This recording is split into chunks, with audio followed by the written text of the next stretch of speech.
Hello and welcome to some more Star Citizen. We've seen more of the Carrack, which is kind of in-game now, sort of, and the Crytek versus Star Citizen case now appears to be over. So let's start with that very briefly. Crytek and Star Citizen have come to a settlement over their long-running lawsuit. The parties now need to document that and put a dismissal together for the court.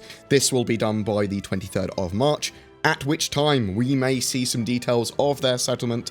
Often this sort of thing is sealed though, but the case is pretty much over. I know a lot of backers would have wanted CIG to have fought this without settling tooth and claw, but we don't know the details of their settlement. I suspect it's pretty favourable to Star Citizen and to CIG because they were in such a strong position, in my opinion. I am not a lawyer, but I would suspect whatever decisions were made in CIG's best financial interests. Links below to all the court dockets so you can follow along at home.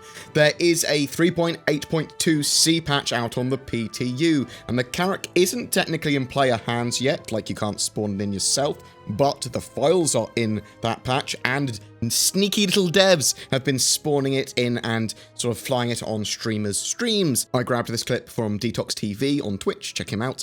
I love the boy. But yeah, there's lots of devs flying it around at the moment. I would expect it to be in some more people's hands for this weekend for Evocati. There are two skins for the Carrack, the standard one and an expedition one. So it's sort of like white with sort of red and black accents, very similar to that RSI Mantis skin, which I really like actually. Inside Star Citizen saw a quick tour of the Carrack starting on the sub deck. There's the vehicle garage for the Urza rover or anything else that fits there, with a front opening ramp and a stopping ramp as well. The docking collar is then past that. This is built ready for ship-to-ship docking. It holds EVA suits as well, and it will have an extendable trellis. Moving to the middle of the ship, there's 3 detachable cargo pods with an overview gantry. Each pod can carry 152 SCU for a combined total of 456 for the ship. Each module is separated by double airlock doors, and these pods will be easily detachable and sort of like droppable in the future, so you can like leave them behind. There's expected to be some modularity as well, so you might be able to swap them for other types of pod. Past those is an armory with suit storage and weapon storage. Going up a level, there's the Hab Deck. So here you've got a med bay with office and sort of like a clear screen separation of a quarantine and med bedroom. This is supposed to be set up with abilities a step up from that of the Cutlass Red. So I don't know if that's going to translate in the short term to being able to sort of like heal potentially some of the conditions and statuses that you'll be able to get in 3.9 or not. Moving on from all that, there's mess hall and recreation facilities, military style crew bunks and a bathroom. Moving towards the bridge is the captain's quarters, which is obviously got its own sort of ensuite and bedroom, but also a little office. There is then the multi-level bridge, which takes up part of the Hab Deck and the deck above, the technical deck. The lower bridge has the pilot and co-pilot stations and a variety of server blades for helping to collect data for exploration in the future. Maybe these can be used for data hauling as well. We'll have to wait and see. The upper bridge has the comms and gunner stations. It also has a star map table and sort of globe there, as well as an alternative standing pilot seat station, so pilot standing station, that gives less function but more visibility, so you can gaze out of your cockpit into the verse and go, oh, it's very pretty. So on the technical deck now, there's some escape pods when you go back towards the rear of the ship from the bridge, and then past that there's the repair room. So this is sort of like allowing you to fix, at least in the future, components and parts of your ship on the fly, so you can stay out in the verse longer because you've got a damaged power plant. Grab it, take it into the room and fix it.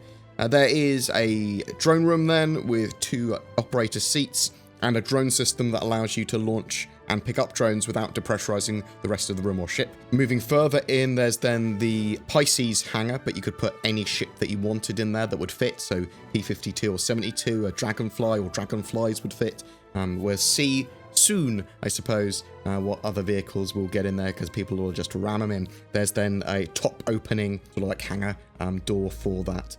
Past this is access to the Carrack's 2 side turrets, which are sort of like on its extended like winglets. The turrets extend out from the ship more than they did at CitizenCon, but better aiming and target tracking. At the back of the ship is the engineering section. It also spans the technical and Hab decks. ship components are mostly stored there. There's also another deck at the top of the ship, though, the Cartography Deck. In the future, this area will display the star system that you are in great detail and allow you to plot courses. There is also an EVA airlock and view area here too, so you can get out of the ship straight from that Cartography Deck. A couple of things I'm still slightly confused about. I know that at least one of its turrets, because there's a turret on the top and the turret on the bottom at least on the Carrack, sort of like a center rear, that aren't the side turrets that have access and manable guns, but there's also the gunner station on the front of the Carrack. Now, does that allow you access to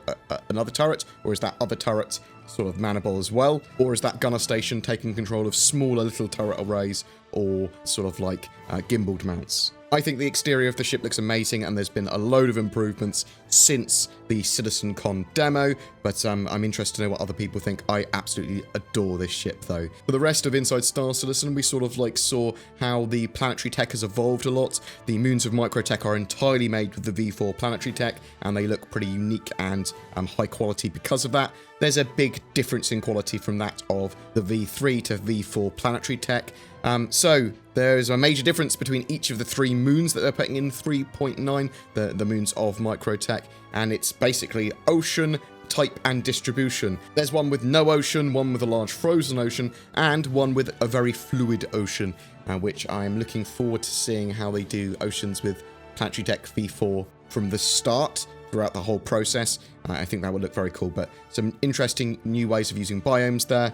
Very much looking forward to seeing that in game. Star Citizen leaks also spotted in the 3.8.2 CPTU a couple of new harvestables that are also edible, but also are toxic, probably better for selling rather than eating or potentially cooking in the future. Sunset berries that grow in cold climates, like, you know, most of Microtech. And there's also a fungus that's found in cold climates, which has a similar sort of pattern, apparently, when it grows to the internals of a heart, which is mad, but I'm very much looking forward to seeing how that looks. And that's it for today. I will try, once I am back from the weekend, because I'm going away to see Baby Metal, once I'm back, I will try and get some videos up on the 4.1 roadmap update, which I'm assuming will go live later today, and I hope that there will be access to the Carrack for me when I get back on Sunday as well, so I can have a look around it myself and do some gameplay. But I'd like to know what you think. Are you excited for the Carrack in 3.8.2? Do you think they're going to fix a load more of those bugs there? Actually, that's a good point, because the 3.8.2 C patch did have a couple of extra fixes. It fixed a client crash. Certain ship beds should no longer cause an infinite loading screen on return from using them to log out, and players should now be able to hack away more than one crime per crypto card, which I think was probably quite necessary with sort of like new stuff they want to do with the legal system expanding out. But yeah, has anyone got a Carrack? Are you planning to get one in-game? Do you like the ship? Do you love the ship? Are you waiting for Star Citizen to be a bit more meaty before you start playing? Are you looking forward to long-term persistence? Because that's another potential feature of 3.8.2. The fact our progress might carry over to 3.9 and 4.0, etc. What are your thoughts? I'd love to hear from you in the comments below. February 2020's giveaway is for a Cutlass Black and upgrade to a Cutlass Red as well, which you can apply separately, and a Star Citizen game package with that. So you don't need to own Star Citizen already. This is the full shebang. All you need to do to be in for a chance to win that is just comment on any of my videos made during this month. There are the full details in the description below. I'm a massive shill for a couple of services that you might find useful. NordVPN, they provide an affordable VPN service that provides many improvements over a free VPN. I use them. They have a huge range of servers, allowing you additional safety, security, and help you get access to content. It's usable while you're playing games or streaming or whatever. You can find the links down below, or use the code BoredGamer to get up to 70% off and an additional free month as well. There's Shadow Tech as well. They are a subscription-based cloud gaming PC service, allowing you to stream a gaming PC environment to another device, meaning that you don't need to own a gaming PC or upgrade. You can stream to your phone, you can stream to a lesser PC or a laptop or whatever. They are planning some amazing 4K gaming systems for 2021, and there's a waiting list for them, but you can use their boost service, which is great for Star Citizen currently, and new accounts will activate in April for that. Right inside the Star Citizen now for 3.9. Again, links below, and use the code BoredGamer for discount. BoredGamer is a community-supported channel, and you can help by liking, subscribing, and sharing these videos, as well as sharing your feedback in the comments below, or even emailing me at contact@boredgamer.co.uk. There's loads of links below to all my sort of social medias and Discord servers and all that sort of jazz. Viewers that would like to go beyond that, there is Patreon and YouTube channel membership, the join button below the videos. That gives us extra money so that I can, expand the channel and buy hardware and all that sort of jazz. It really does help. There are some bonuses and exclusives for those people as well, but I do want to make content for everyone regularly, so you are helping support that. Content for everyone! Woo! Thank you so much for watching. I wish you good fortune for February and in the verse.